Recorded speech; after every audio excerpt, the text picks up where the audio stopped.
Bismillahirrahmanirrahim. Bismillahirrahmanirrahim. Assalamu alaikum everyone. I hope everyone's doing good.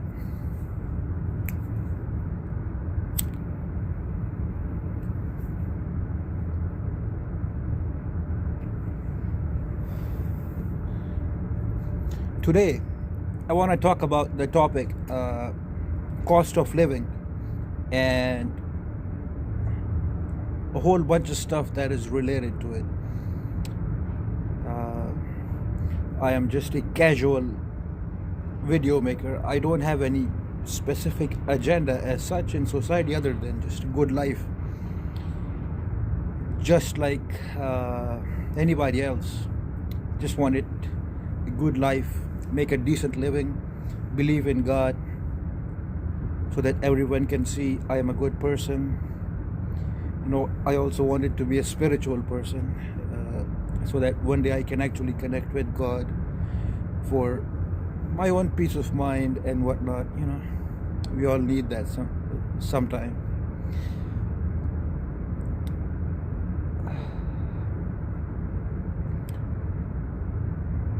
Cost of living affects us all. Has to do with economy, politics, neighborhood where you live, I don't know, your karma, your deeds, that is how good you are as a human being, because what goes around comes around. You can call it karma and shortcut. All of this affects us. Living in a shared reality is the thing. In real life, it doesn't matter how much you accumulate virtually, even physical money, even bills of money, bills of cash, or whatever you want to call it. It is understood to be virtual on some level. All the wealth, reality is different somehow, because when you're in trouble, it's like even your money cannot help you sometimes, right?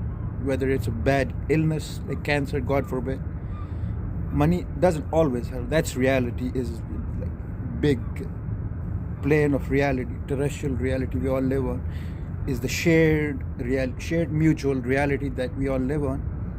That's what I mean by reality. So we all live in it together. And then there's the virtual world, where there are many virtual worlds actually. There's the world of celebrities, there's the world of bankers, there's the world of people who are in power. You cannot just walk into their circles. Some of them are pretty much secret. They're secret society based. You can't even reach them. There are many virtual realities, and then there is the online reality these days. Social media and whatnot is just part of the virtual reality. But our main focus should always be in the reality in general, which is where everyone is included. There is no sense of exclusion, generally speaking.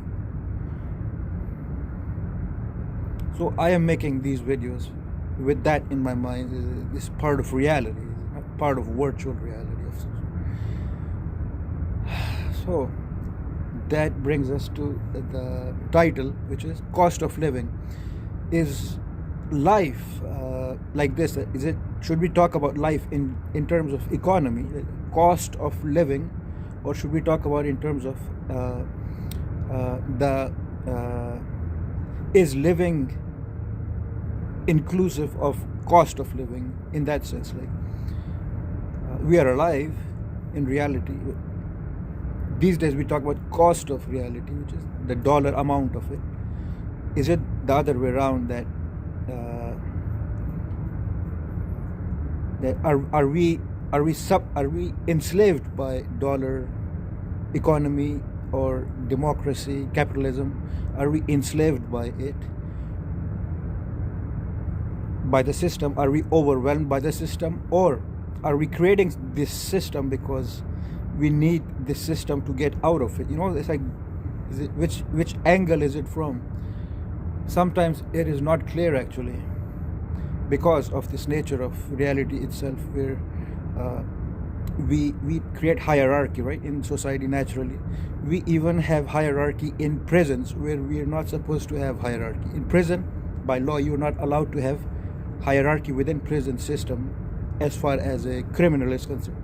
But if you go to so many of these prisons these days, the penitentiary or whatever that I watch about all the time, there are hierarchies within prison systems that the police cannot do anything about. There are gang members, they tattoo each other. Like, if your tattoo is a certain way, it means you're a gang member in the prison of a certain way. It's like all hierarchy we create, the power structures, right? The command, chain of command is even in prisons where it's illegal to have such. So imagine society at large. When these people get out of the prison systems, they're out there. They're doing the same thing with full force in society out there. Some of them are under the radar, so to speak. It's like they're doing that stuff what's in prisons out in society on steroids, sometimes literally. So imagine what type of society, the shared reality we live in, right? I am part of that, so it's like I am also included in that society. It's like, this is my 2 cents towards this society. I love this. I live in this. It's like a second home to me. It's like, I'm saying it because I watched a documentary. I watch a lot of documentaries. I have very little life experiences, but I do gather information at least. I am good at that at least. The guy was saying in the documentary that he was a prison guard in a very like a movie style penitentiaries in South America somewhere, where like the tough guys are put in. It's not your regular city prison. It's a prison like Azkaban type of prison out there. He works there, and he says he has stopped enjoying life. He stopped. He doesn't go outside to the marketplaces with his family at night, to the entertainment districts. He says, I stopped doing that because I'm afraid for my life. He says, I work in a penitentiary where everyone knows that I work there. So he says, I just come home and I'm at home because I'm afraid. I can't go outside. Like, so this is my 2 cents towards this beloved society of ours. Like, I am also included. You can take it back.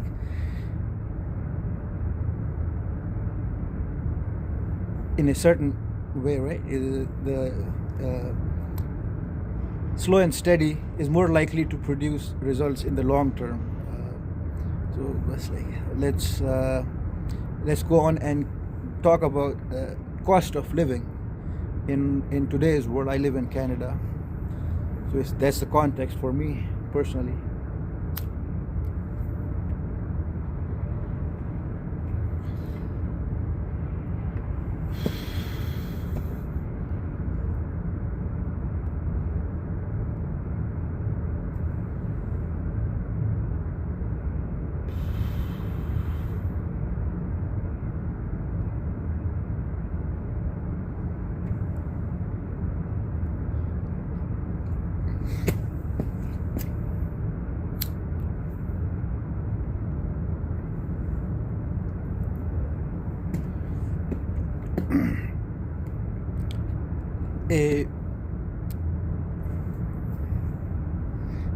A couple of years ago, I used to watch a lot of CPAC. In Canada, there's a channel known as CPAC.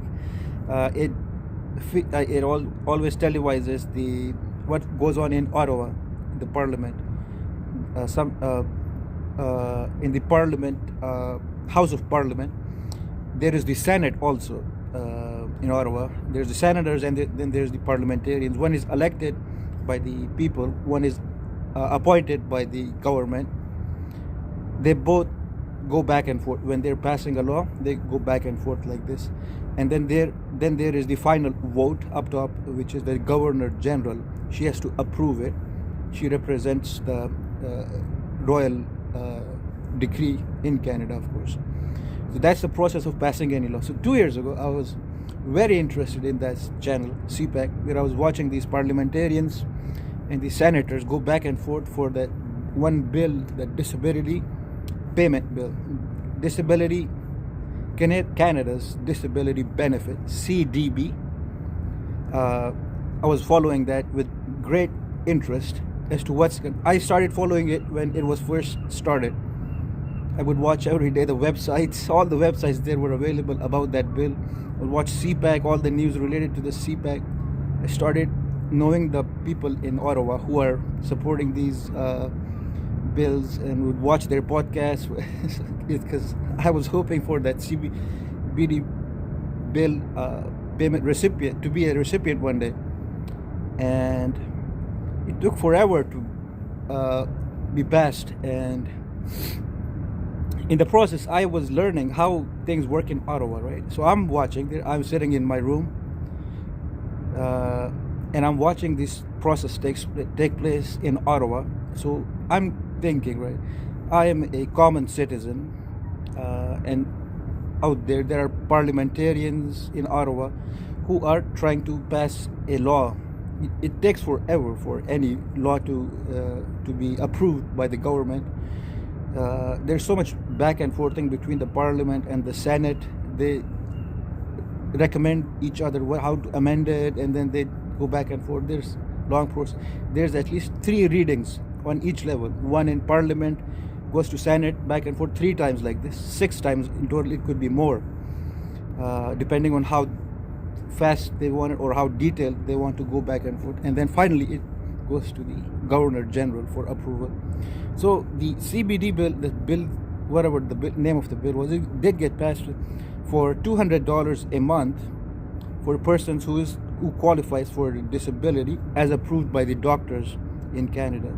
So needless to say, the doctor community is their opinion matters to the extent that the government says we're going to give people $200 a month if your doctors vouch for you or gives you a note. The doctor note goes that far in Canada. That's not the case in every country, turns out. It's just how I see things, my little 2 cents. The overall, how the common man sees as opposed to what goes on in Ottawa, right? It's a good contrast, juxtaposition. I'm watching it as a common citizen, hoping for my $200 every month once the bill was to be approved, which it is now. But back in the days when I was following it, I'm thinking this juxtaposition with what it takes for $200 a month to become a possibility for a person like me, like what goes on the back end, right?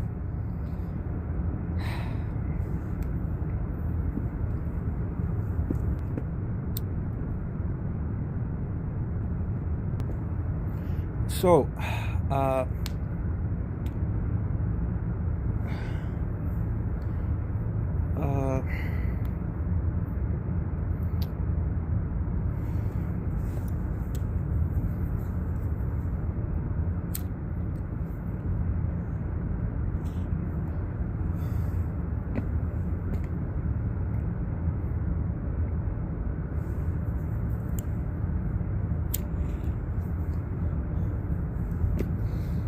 right, we were talking about the Canada disability bill process, what it takes for a simple bill to become a reality for people in society. Just to put my story in perspective, I was reading in the newspaper that in India,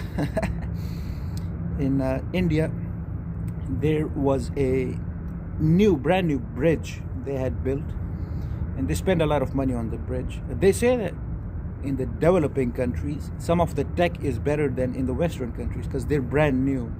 They're just recently making it, so they're using the best tech available to build it. Whatever they built, it is better than the Western world sometimes, because Western people built their bridges, whatever infrastructure there is, years ago, right? They're only building it now, but they're like latest ones. So in India, they made a bridge, and it had all the good stuff, all the bells and whistles, all the lights, nice lighting system and whatnot, and all the cable wires that run through the bridge, right? All everything that goes in it.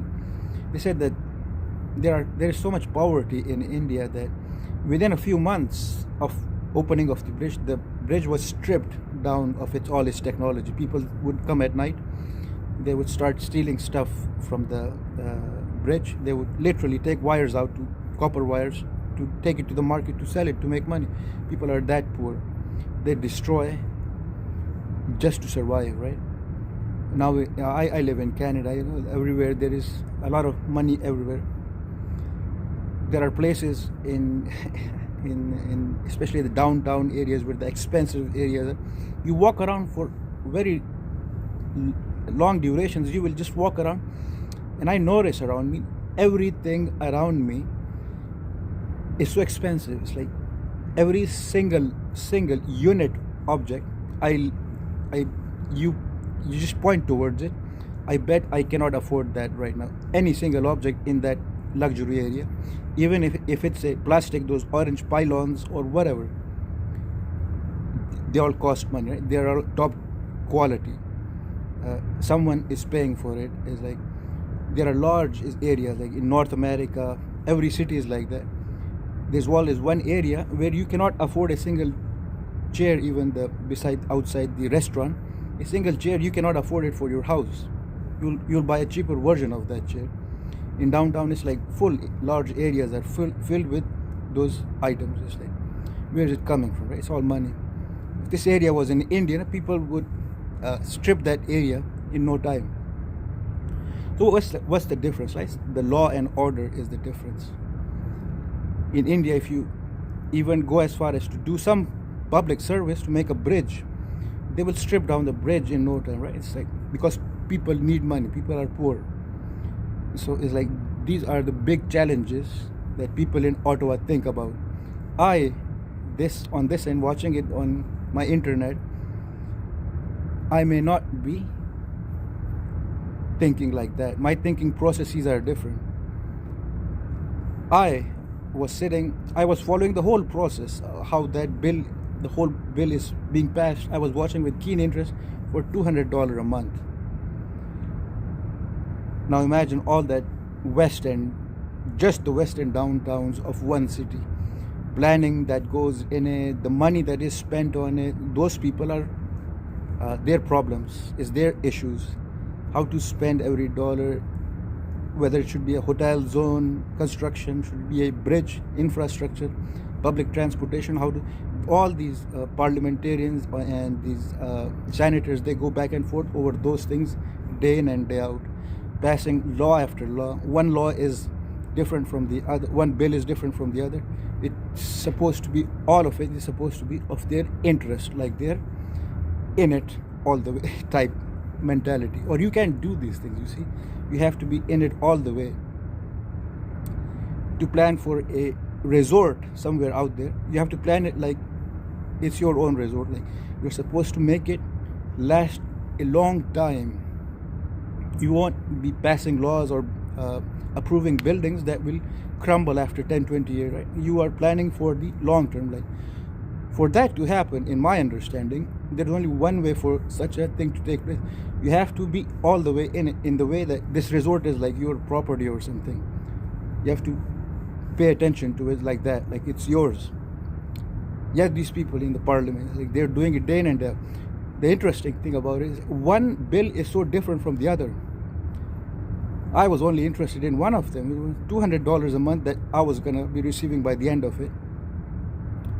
All these other bills that come after, I was like, I don't know what they're talking about. It's like, I don't have the information for that to even make an opinion about it. These people are passing laws about it, and then there is another bill, totally different subject, totally different specification, different project completely. They're on it back again. Let's go, baby. They're doing it for a living, these people. That's the back end side of it, right? So the question is, which is a better society? Which is a safer city, where the cost of living is under control, or where the cost of living is like exploding? How are these things interconnected, right?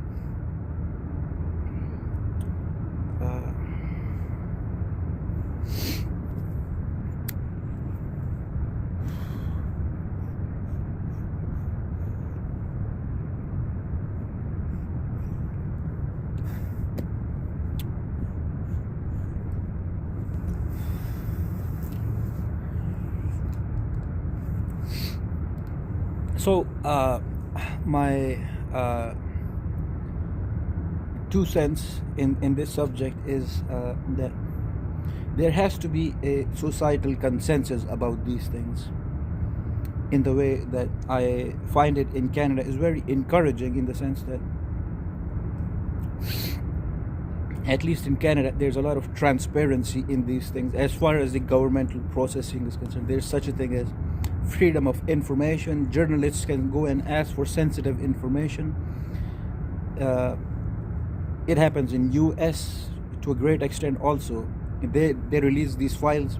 Some of them may be redacted, like blackened out for security reasons. In America they call it national security. In Canada, same security. They may redact some things, but it's available still. The possibility is there for a journalist to just request some sensitive information from the government, and the government will consider it if it's legitimate enough. Mostly it's journalists and legal bodies that are registered and whatnot. They have a more better chance. A general public person can also do it online pretty much. Some of it is free, some of it you have to pay like $30 or something, which is nothing. They email you papers within a few days pretty much.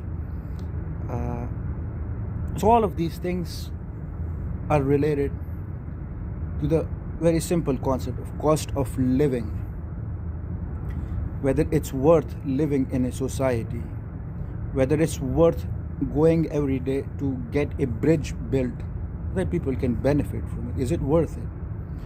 Or do you think it's not worth it? Like, why should I work this hard if by the end of it people will strip the bridge down to its bare minimum, and that bridge may become a dysfunctional bridge within a few years? No, it's like, is it worth it, right? Cost of living is related in that way, in a very broad way. The dollar amount is there, right? Of course, this dollar amount is just the surface level concern over here. Money actually has no value. Money is valuable only, money is useful only because we believe in money. As a society, we believe in money. Otherwise, money is worthless. We might as well go back to barter system, the exchange system, where I give you bread, you give me a little bit of vegetables or something, and then we can go home and feed ourselves for the day, feed our families for the day. Tomorrow is another problem. So money system does make the society a bit more stable, because we all believe in money, right? I guess the replacement for gold or barter system, we believe in money. It's a better system type. Capitalism that we know it is more stable in that way. But then again, the whole thing comes to a new frontier after all the effort is put. Like in America, they have the Democrats and the Republicans. What is the main beef between the two? One is creativity and freedom. The Democrats are always pushing for growth of economy, like the Bill Clinton, all these famous politicians with policies that were known to bring the companies up financially, business-wise, to allow them to go make money, try to find out a solution for the economy to go forward. Those are the Democrats, the progressive ones. Even socially, in social programs, they are progressive. And then there are the Republicans. What is the main thing about the Republicans? They are the Bible Belt people. They are also believing in God and whatnot, and they also believe in conservative values, such as the right to own a gun, in the sense that, what if the government tries to become a dictatorship type system in America? That's the main argument that these gun owner lobbies give in America, which is liberty, which is sovereignty of the people, free will, and the ability to defend against any dictatorial attempts by any ruler, by any party, by any powerful faction, where the rights of an individual can be trampled upon, stolen from the people. Freedom, in general, they call it freedom. Conservatives want to own guns for home safety from criminals. Also, if someone tries to break into their house, they should be able to defend themselves. So the main issue here with guns in America is defense based, right? People say that, well, there's always mass shooting in America because they have guns, right? They right back at you. But the picture is not that simple. People who are capable of doing such harm to other people, like take out gun and do mass shooting, they will do it with any object if they wanted to.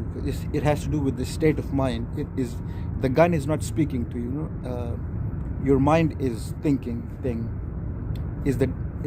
So Republicans do have a point in that they do need guns, because on the other hand there is a Leviathan, or what is it, the all-seeing eye, the eye of the Tower of Babel, which has the all-seeing eye.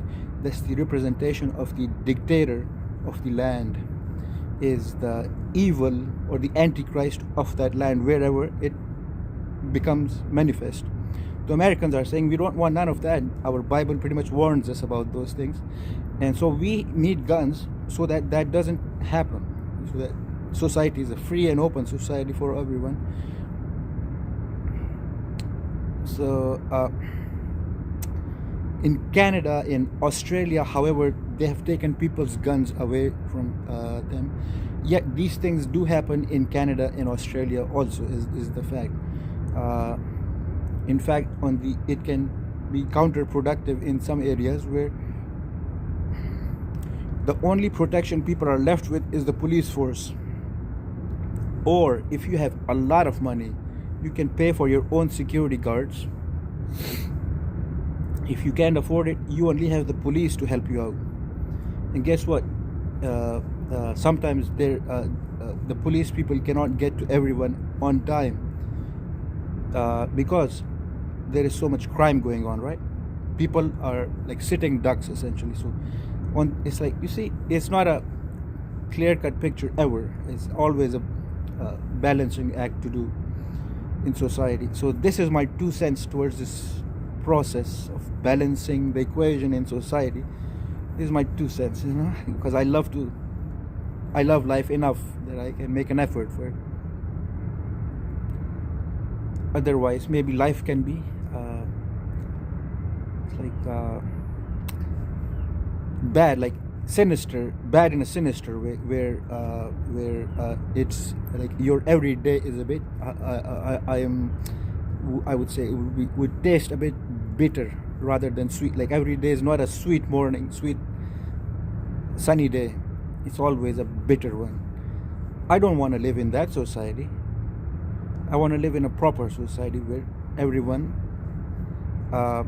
has a good life type society, where everyone has a possibility towards wealth and whatnot. Fairness is a big one. If you live in a society that you perceive as unfair, that's a very bad sign that you live in a society that's toxic or sinister, evil in a sinister way, like where life is not worth it essentially because it's so bitter. One can say that life is difficult in nature, but it's not the same as not sweet. Bitter is different from not sweet, because life is supposed to be sweet while life is difficult. That's what Jesus Christ told his people. That's what the Buddha, the great Buddha, told. That's what Muhammad also told. All of them. That's what Moses told only the Jewish people also. All of them had the same message to different audiences, especially the Moses. He was only for the Jewish people. He was a bit different. Now, I'm not here to play politics or to play one group against the other. I'm just saying we should all work together, Your $2 over there can make a difference, here and there. It's like, you should think about that sometimes. Money hoarding is just as bad. Have you ever seen documentaries about people who hoard garbage in their houses? Hoarding garbage and hoarding money in your bank accounts, there's very little difference like this. Hoarding is hoarding. When you're hoarding money, millions of dollars, it's like this. It's not much of a difference between you and a garbage hoarder. Hoarding is hoarding, it has to do with your state of mind. It doesn't have to do with the piece of plastic or the digits in your bank account. Money is believed in. You have to believe in it for money to work at all. So when you hoard money, people start losing faith in that system. So it's like, I'm not putting two and two together here, even though I can. There's a famous thing about the Benjamins. What is the Benjamins thing they say about the Jewish people? Because they're money hoarders, right? Now, I'm not saying that Jewish people haven't benefited society, but you should look at society a bit differently, like, because the thing is over here. The thing is over here. It is not in the history books. It doesn't matter what the Torah or the Tanakh says about the speciality of the Zionists, that the future of humanity has to do with Zion and Zionism. That may not be true, actually. Zionism is not the fate of society, in my view, has nothing to do with Zionism. It may have to do with the tree of life. Tree of life is a different thing, once again. To understand what is the true nature of tree of life has nothing to do with hoarding millions of dollars in your bank account. Those are, again, like this, two different things, not the same. But if one were to then go and argue about these things, oh yeah, like, why don't you go and look after society in that way? Well, Jesus, let's do it. For example, Jesus tried that. We know what happened to Jesus. He got fucked royally. That's called a royal fuck. What happened to Jesus? But here I am giving my 2 cents for a society I love. I'm doing the same thing that Jesus would. I'm not saying I'm the old Jesus, God forbid. No. God bless his soul, the original Jesus. Great personality. I have a lot of respect for Jesus, for Buddha, Muhammad, all these, Gandhi in India, Indiano people, also Hindu people. We'll talk about the Hinduism in a moment, because it has to do with the concept of Jesus Christ. It's very similar. The concept of believing in many gods has to do with concept of Jesus Christ, although not really, because Jesus Christ comes from an Abrahamic brand of understanding of God. In Christianity, it's known as Trinity. Very similar as far as it plays out in society, which is different from Jews and Muslims. Christianity is different, because it's very similar in how Hinduism understands God, like many God concept. Even Hinduism does have a concept of oneness of it. The spirit, concept of spirit, which is the logos in Christianity, Jesus Christ, which comes from the Father. And then there's the Holy Spirit also, the Holy Ghost, or the Holy Host, the Holy Spirit, not the Holy Host, the Holy. I'm twisting my own ideas now. Point is,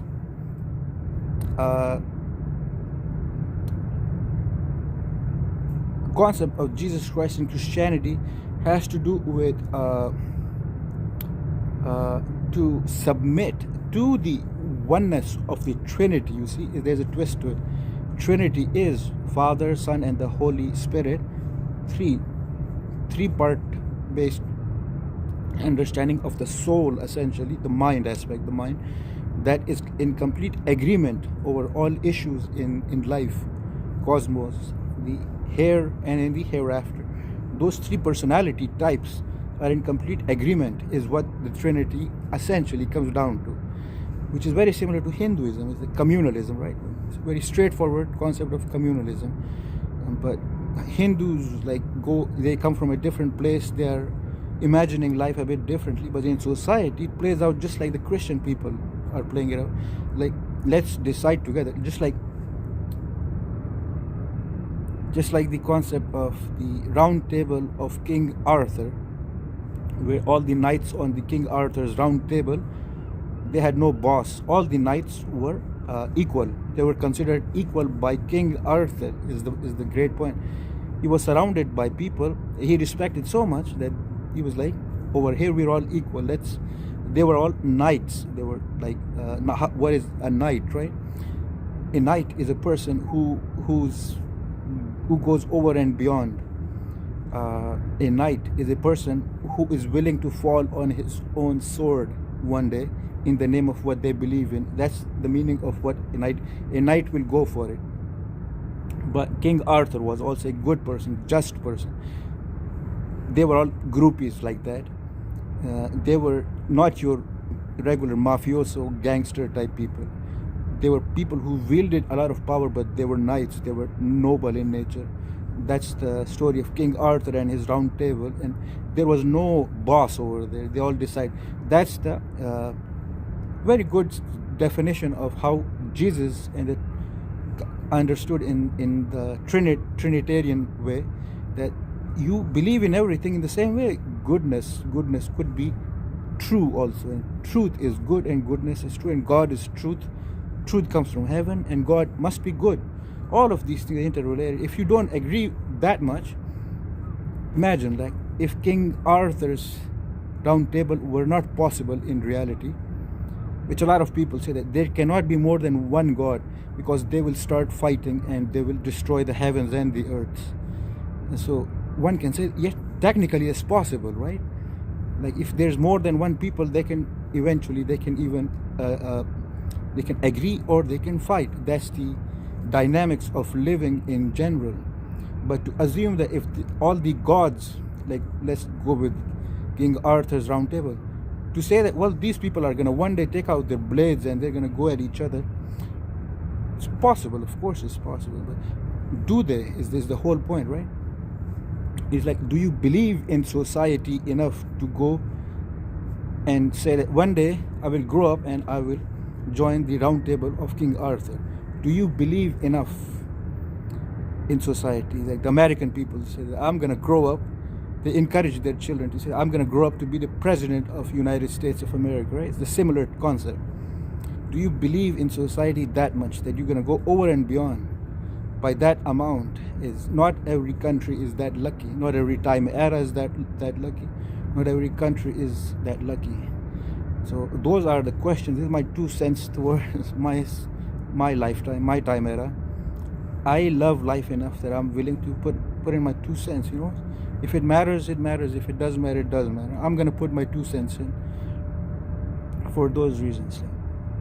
I find commonality in that way. Otherwise, it's like maybe your every day would be a very bad day, a bitter one, a bad one. Every day is a bad one, you know. Imagine living that kind of a life where every day is a bad day, man. I would like to go for the other side, you know, where life is good enough, is good enough also. So I think I have enough recording for now for this video. I think I'm also low on memory on my cell phone today. I have to make some room. But just to end the video, just to sum it up for now, the cost of living is you can say that there are 2 main aspects to it. Very, very general. Is like 2 sides of coin. A coin always has an opposing side. Reality that I'm talking about has 2 sides also. There is the reality that's seen, that is visible in front of your eyes. There is a reality that is hidden from your eyes. That's the truth about reality. Every philosopher has an equal and opposite philosopher. Every action that you perform out there comes back to you. That's called karma. All of these things, they say that God created the universe in 2s. My understanding of it is that it is true that everything is created in 2s. Everything has a flip side. But the reality of the situation is more like this. God created the universe in 2s and 1 was hidden. It's actually in 3s, just like the concept of Trinity. The Father, the Son, and the Holy Spirit concept applies everywhere. It's a universal constant of sorts that became public through the from the tree of life to the ordinary people, the non-Jewish, the Gentiles. Jesus Christ opened it up like that. He, like Prometheus, like he stole fire from heaven, he gave it to the people. Like there, people enjoy fire. Cook your food going for, like cook your own food. So one can say that sure, the Jesus Christ gave people fire, but you know the fire is fire. You should not play with fire also. One should be aware of that, sure. But Jesus is like Prometheus. He stole fire. Like the secrets of the book of life, the book of what the Jewish people are like, hoarding. Again, like concept of hoarding applies again. Jesus Christ opened up society like this, created possibilities for people to for a better life. Jesus Christ was 2,000 years ago. 2,000 years later, people who believe in Jesus Christ, all those countries are prosperous. They're doing well. It's all the greatness of one person, the courage of one person that changed humanity 2,000 years later. Now Canada, Australia, US, all the westernized people who believe in these things, they're all prosperous countries. Now I'm not saying that you just believe in Christianity, this happens. Society is more complex than that. At least the guy did his job, at least, so one can just sum it up in that way. Jesus Christ was a type of guy who he did his job properly. 2,000 years later, we're still reaping the benefits of his actions. He still is the symbol of inner strength and whatnot. Encourages people to be fair in life and whatnot. He was the hippie type. He was against war and whatnot. Taught people the difference of good and bad through inner strength and whatnot. So, society is like that. Everyone wakes up in life thinking that life is supposed to be good. My family members, some of them always, my mom especially said to me, or my grandmom was it, that life is equally sweet to everyone, believe it or not. Yet how come everyone wakes up in the morning find life so bitter equally? How come? It's like we all want life to be good. How come life is so bad for us all? Why is life so fucked up? One can say, oh no, conspiratorial level. Someone is hoarding technology over there. Someone is hoarding a lot of cash money in their bank accounts. They do have some points over there, but it also goes towards conspiracy theories and whatnot. One should be careful about those things also. Point is that some things are not clear-cut in society. Just because some millionaire or billionaire will donate a lot of money, society will not come up. That is also a fact, sure. Just to cover all bases here. It's like burning cash on the other hand also. Giving poor people money every month for nothing. They're not producing anything for society. They're just consuming. It's like burning cash, one can say that. Although not really. The point here is of question of progress. How would society move forward? It's not by spending money. It's by producing also. You have to produce something also to sell it in society, and then you can go and buy it. So the other one is that we all want to live a good life. It's not happening. To say someone is hoarding information from us, that's a tricky one, is what we're going to discuss in the next video. If there is such a thing as hoarding garbage, people who are like, you go to their apartments, there's so much stuff they don't need, they're addicted to collecting, or they have some neurotic thing going on, call them hoarders. And then there are people who are hoarders of in the economy section, people who put a lot of money in their accounts, not sharing it with society. The money is not circulating in society, right? It's just sitting there. That's also a form of hoarding cash, or hoarding products in society, to like racketeering and stuff, to control the supply and demand. Hoarding is illegal, or they can't do that stuff. And finally, hoarding also in the sense of information. Now this is a tricky one, because some information must not be released in society. It has to do with safety and whatnot. It has to do with intellectual property rights. They exist, sure. But if you choose not to share technology in some way or another with other people, with poor people generally, within your own society and then other societies, that usually ends up in bad things. Like, for example, fighting between classes, different classes, bad experiences for whole communities, such as genocide. We always hear about genocide happening. Even till this day, we hear in the news about genocides happening. Like, it's about time we move beyond that, but that's the thing. There are easy modes of solving the problem of hoarding. Knowledge is a big one, because not everybody deserves knowledge either. That's the other thing. Do you deserve knowledge? Well, that's the thing. Some people say that the arrow of time always moves in one direction.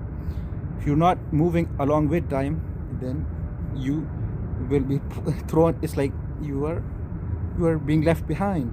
Time is, you have to keep up with time sometimes. Otherwise, then you are only to be blamed yourself for your backwardness.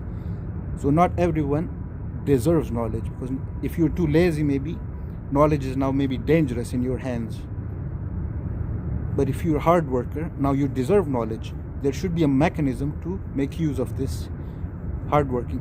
If you're willing to work hard, you should have access to, in my crass language, all the way down to the tree of life information, all the way down, all the way to the back. There should be some system. If you work hard enough, you should be able to get promotion all the way to the back, and very back rooms, if you may.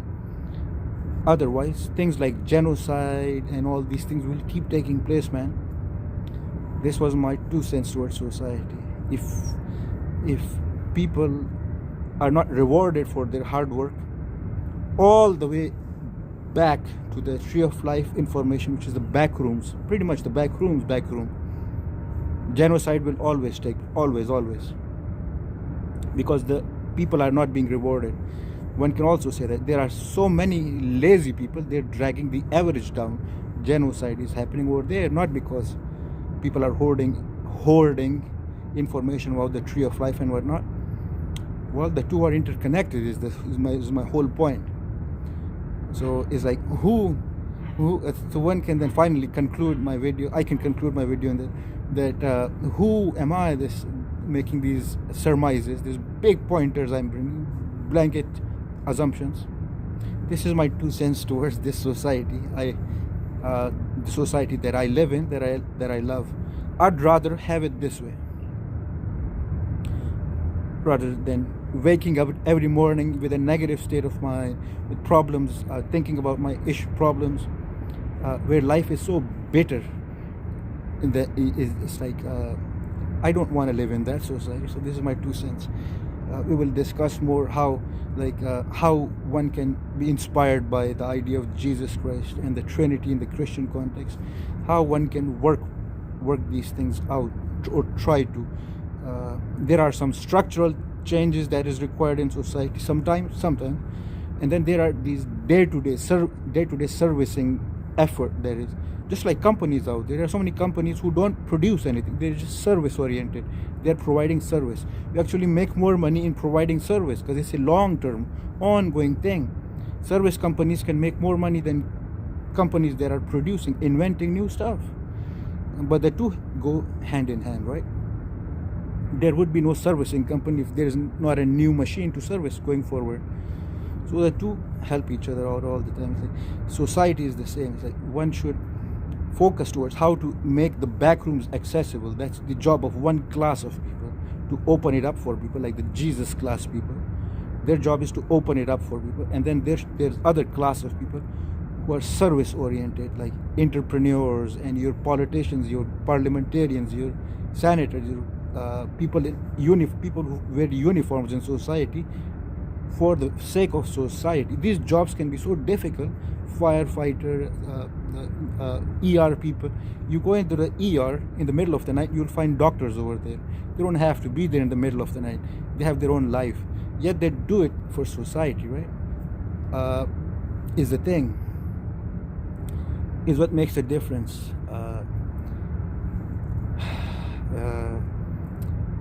Not everything is so easy. The challenge aspect is always there, but some things are negotiable, some things are non-negotiable. it depends. If you want to wake up every day thinking life is good, or you want to wake up every day thinking I have so many enemies, man, life is so bitter, which one would you rather? Like, if you feel safe in your own city, safety is a big issue. Safe cities, it is very difficult to make a city a safe city. Try doing that. Whatever city you live in, try making that city safe. Take it as a pet project. How long is it's going to take you and your